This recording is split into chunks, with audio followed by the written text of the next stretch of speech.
Sanbatskano. I'm Peter Bittner. You're watching Talk With Me. Sanbatskano. Hello and welcome to Talk With Me. I'm your host, Peter Bittner. Today's guest is an actress and model whose fame is gaining international attention. Thanks so much for joining us today. This is A.Баярцэцэг. She is also known by her Mongolian name, A.Баярцэцэг Altangero. A.Баярцэцэг Altangero, or A.Баярцэцэг, is a model, actress, and environmentalist. In 2016, she participated in the Miss World competition as Miss Mongolia, winning the People's Choice Award and finishing 11th overall, which is the highest ever place by a Mongolian participant. Bella has acted in Netflix series such as Marco Polo and in Hollywood movies. In addition to English and Mongolian, she also speaks Spanish.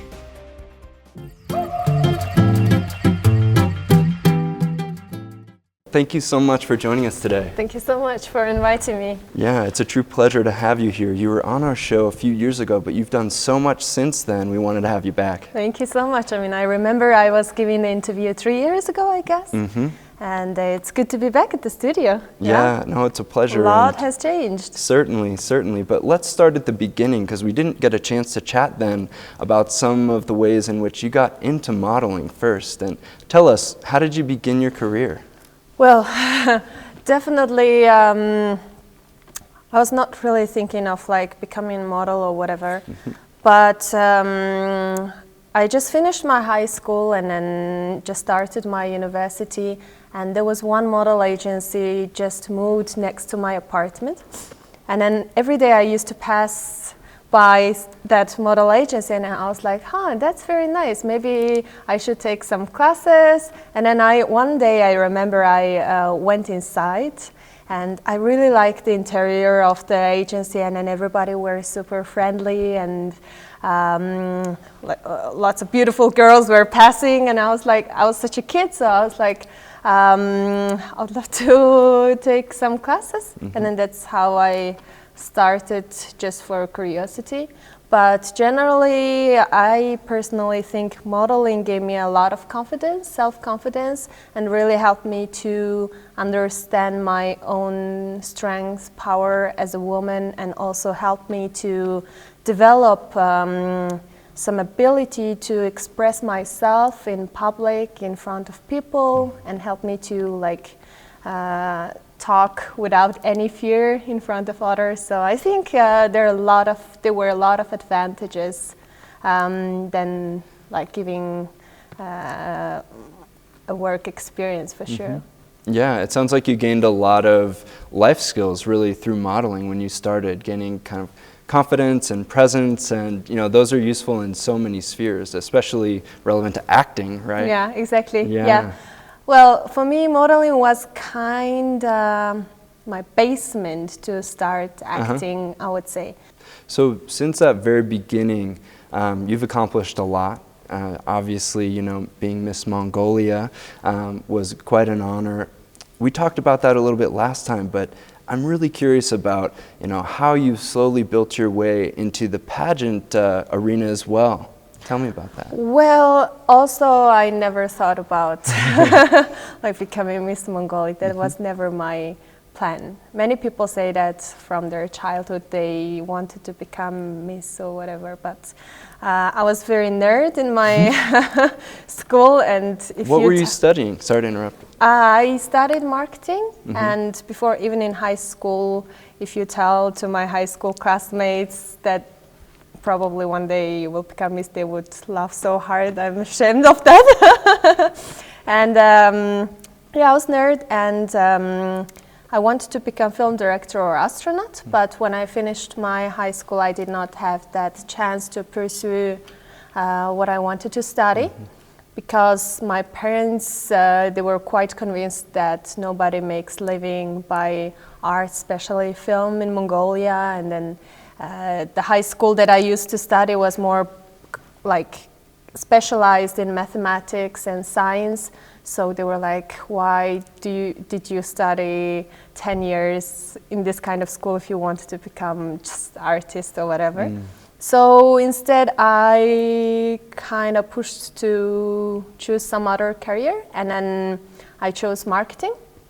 but which I think that was one of the best decisions that I've ever made as well, because marketing is something very flexible. There is marketing in every field, even in film these days. Like, marketing is very vital part of the film industry as well, and then even for actress, like, self-marketing is very important. Certainly. So I believe that if all the skill that you get to learn in your life somehow helps you a lot to like get you to get into whatever you dream. So yeah, I finished my high school and then started taking marketing classes in the university. And then when I finished, I started working as marketer in Goyo Cashmere, which is one of the biggest cashmere company in Mongolia. Of and course. After working for 1 year over there, I kind of start talking to myself, what do I want to do in life? And then all these very fundamental philosophical questions I started to ask from myself. And if I will be happy to work an office job in the rest of my life, or shall I just quit my job and to pursue whatever I want? And then in the end, I was young and wild and crazy. And you're so old now. Yeah, I'm so old now. No, and yeah, I decided to quit my job and pursue acting. So that's how my acting career started. Why I'm telling is that the reason why I got into pageant was my very desperate need to find to create some opportunity to push my acting career in the beginning. Right. So I came back from United States after a year with so much hope and like inspiration to continue. But however, I could not go back to US for visa reason, and I really didn't know what to do without that much profound experience in acting. And then one day I saw this announcement on Facebook about Miss Mongolia pageant, and I thought, oh, maybe that might be a great opportunity to do networking with Mongolian filmmakers and then put myself out there and then, yeah, create some chances or whatever. That was my initial first, like, self-drive, yeah. Wow, and that beginning, that foundation really has propelled yourself into an acting career. Would you consider yourself more of an actress or a model at this point? Well, I really love modeling, but at the moment I see myself as a retired model. I mean, I'm a little bit old to pursue modeling at this stage. Well, modeling is a very young career, but I really love the feeling of walking on the stage. I still do, and then sometimes I still do modeling when I'm invited for some certain fashion shows, but it's not what I seek in my life at this moment.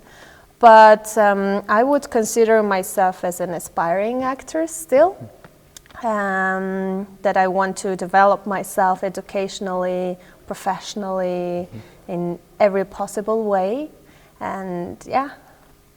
Fantastic. I'd like to discuss a little bit about some of your eco-activism, maybe that's too extreme of a term, but some of your environmental work and also some of your social causes that you've really helped out with in Mongolia. I think a lot of people don't know that you really contribute a lot towards those sort of initiatives. Well, I really do believe that as young people we have a lot of power to influence and contribute to our society. It really doesn't, because many people have that conception that, oh, if you are Miss Mongolia, some kind, like part of your duty is to do humanitarian projects or whatever. But what I believe is like, it's not about like being Miss Mongolia, it's about like responsible citizen, like even if you are a student, you still have a lot of power to contribute to your society. And that's how I started. And when I was in university, one of my history teacher, he was crazy about planting trees.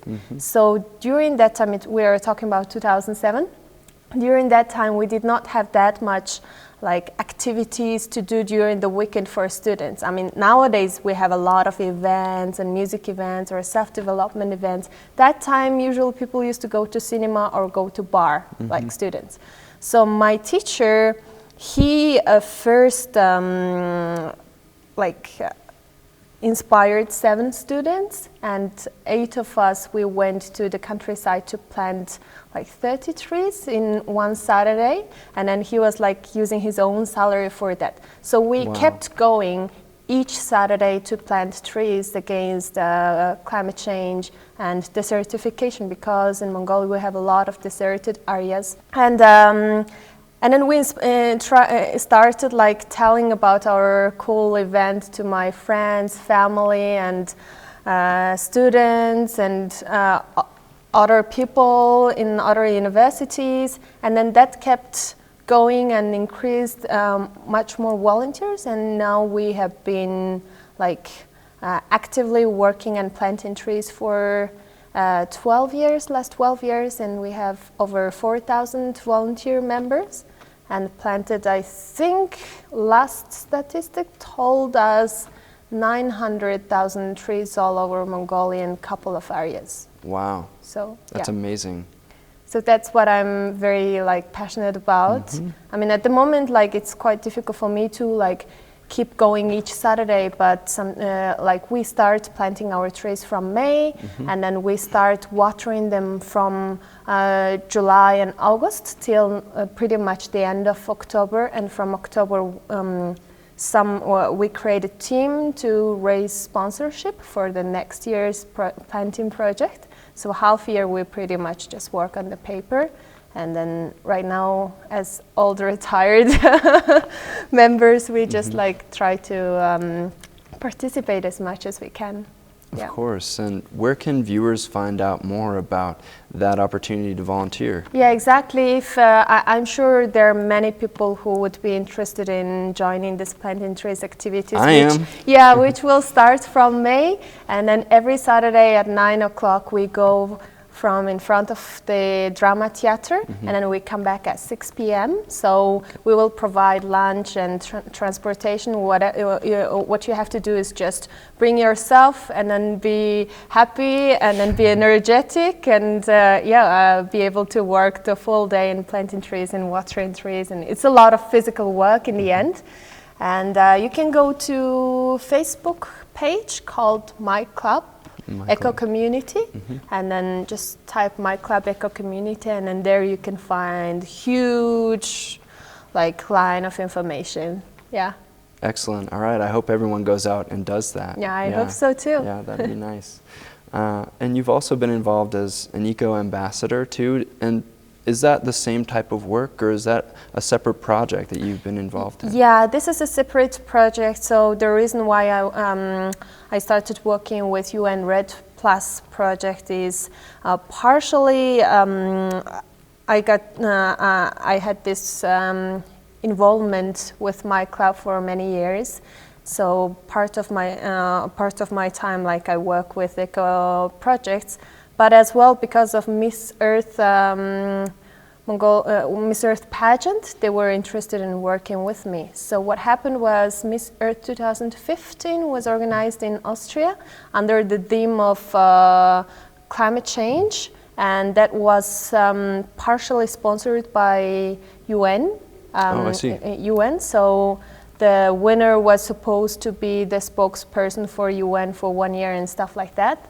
And then when I came back and they were interested in producing especially eco video, which also I had to do for Miss Earth pageant to introduce my country under the theme of climate change as well. And then they had that need to produce a eco video in order to show at UN annual climate change conference in Bonn last year. So they needed 7 minutes of video, and then they needed someone who can help on the narration, who can act on it, also who can film it, edit it, and a whole bunch of stuff. So that's why we started working together. Oh, wonderful. Yeah. Yeah, that sounds like a big deal. The project is against deforestation. Ah, right. Yes. Okay. Yeah. So UN Red is all about reducing deforestation. Exactly. Yeah. Exactly. Got it. And Yeah. that's a big issue in Mongolia. Of isn't course, definitely. Great. And your other social activities include youth mentorship, I understand. Yeah. Is that primarily in Ulaanbaatar that you volunteered with youth? Yeah, so there is one program which was adopted from the mentorship program in Australia called Brothers and Sisters Mentorship Program for the Orphans. So the program was very active in the last 5-6 years, well, maybe 7 years now, like, because time is passing. Right. Yeah, so I'm the second year's volunteer. So what happens is, like, there are a bunch of orphan kids who want to have brothers or sisters to support them mentally, spiritually, educationally, or whatever. And then there are a bunch of young people who are well educated, who can inspire and motivate young kids, give a good influence, who wants to mentor young kids. So they choose depending on the application, and then they pair them, and each young people can have only one brother or sister depending on your sex. If you are female, you're gonna have younger sister. If you're male, you're gonna have a younger brother.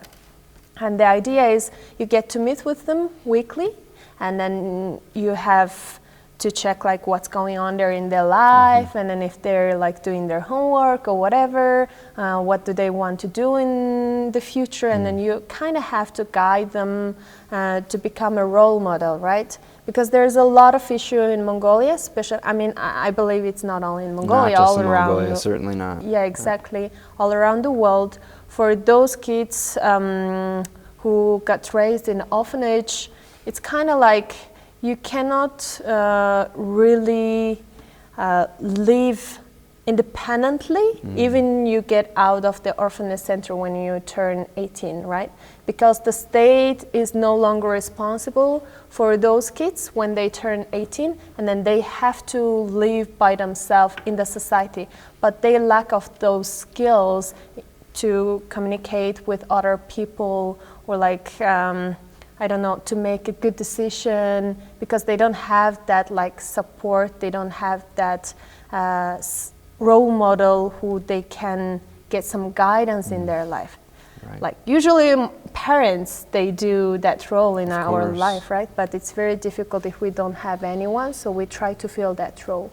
And I have a younger sister, but we have ups and downs, but yeah, it is an awesome project, but of course, depending on the financial issues, some year the project gets expanded, some year it is not really going well, but so far the project itself, it connected almost 200 kids with 200 young people, so which I think it's influenced a lot to young people's life.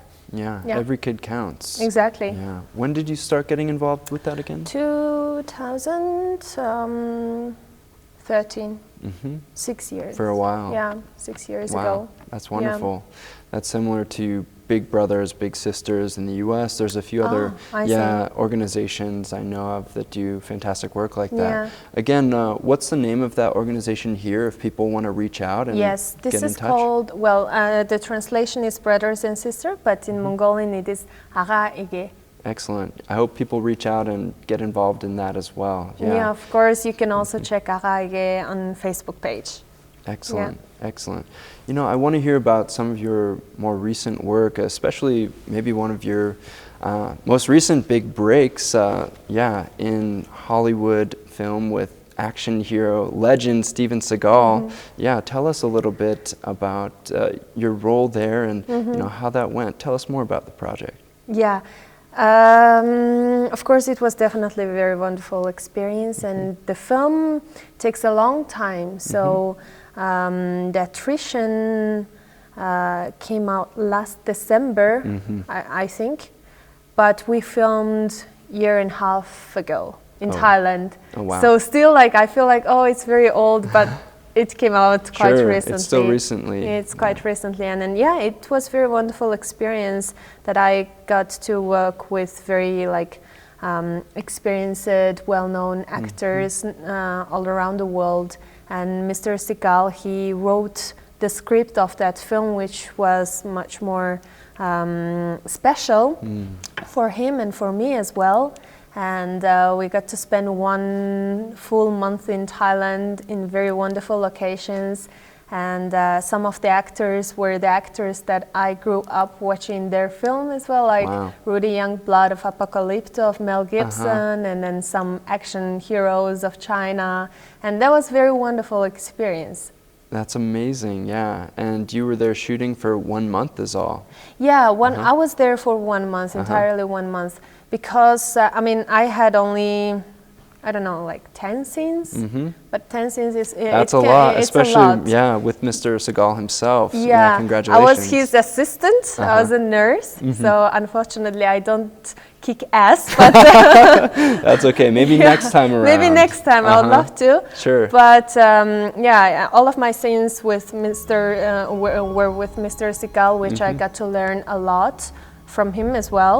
Of course. And they don't really like shoot your scenes in a row, right? Because there are a lot of actors and they have to make a schedule which can fit to everyone. So sometimes you film one day and then you get to have 5 days off and you can travel around Bangkok or do whatever you want. And the next 5 days you have a filming in a row. So it really depends on the schedule. So generally I spent 1 month, but I quite had time to enjoy Thailand as a vacation as well. Oh, that's fantastic. And how did that compare to your experience with the Netflix hit Marco Polo that you were involved in season 2 as an actress? Yes. Well, Marco Polo is a very special, dear project to me because that's how it all started. And I got inspired a lot. And then as a Mongolian aspiring actress, that project really gave me a lot of hope that there are a lot of opportunities for Asian actors and Mongolian actors as well.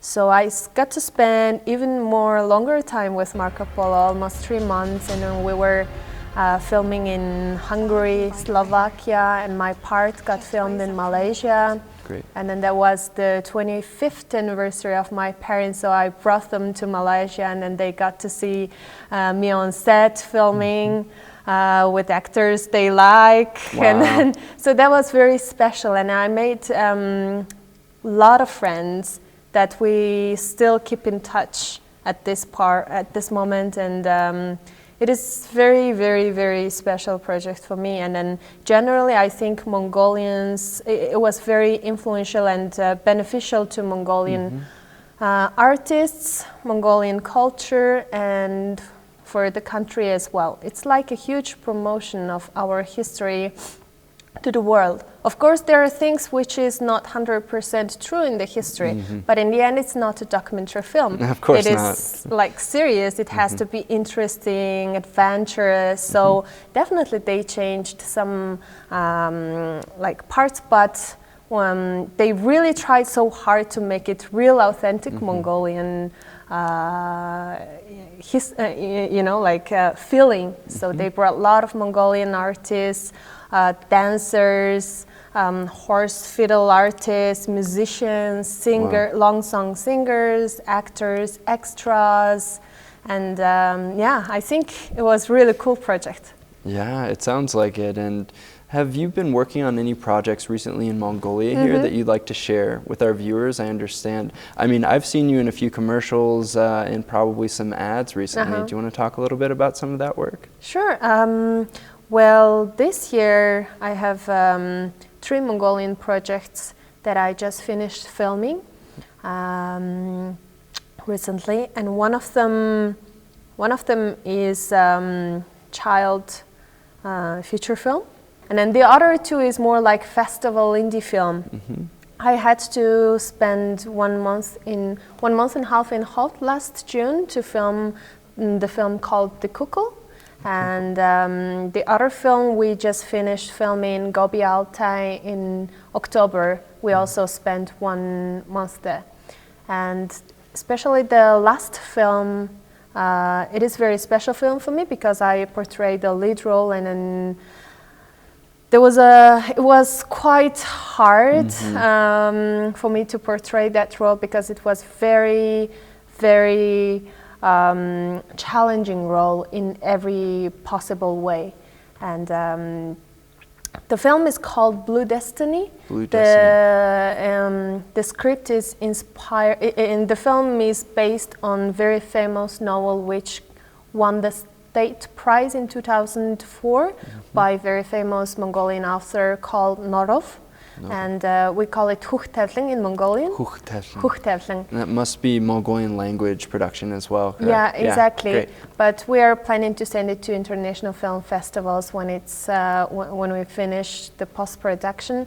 I really believe that those films will come out with a great success. I mean, the most importantly, I really believe that it will give some ideas which is important, which matter, that if it can make someone to think about their life or reflect it, I think that is the most important goal of sharing a film with the audience.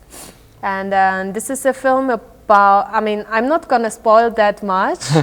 It is a very difficult film to explain what is going on. People, have you ever watched a film like you cannot really expect what you expect? In the end, you kind of sit down silently a couple of seconds and then you ask from your friend, so what do you think?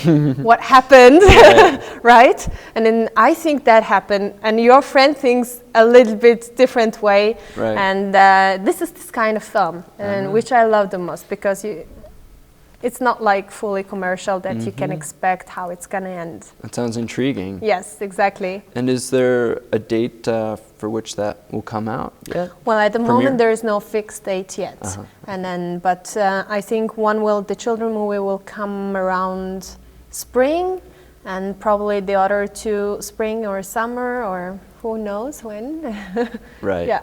Yeah, it takes a lot of work. So you mentioned earlier off camera that you're working on a translation of the Hollywood Actors Bible. Yes. Tell well, us about that. Yeah. Yeah, it is very random. So Doesn't seem like it coming from you. yeah, well, when I was in Los Angeles, I used to buy a lot of acting book. There was one shop in West Hollywood that I loved going there all the time if I had some free time, and just go there and then get lost in all these books that you can never find from Mongolia.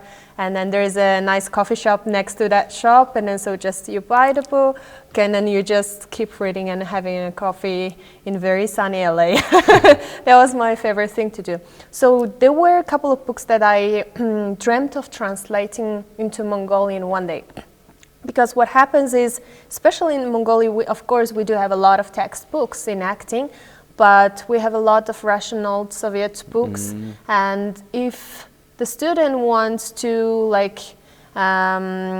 read quite recent, more practical book that usually Hollywood actors use these days, we don't have that access. And then if the student doesn't really speak English, it is kind of impossible to have that access, right?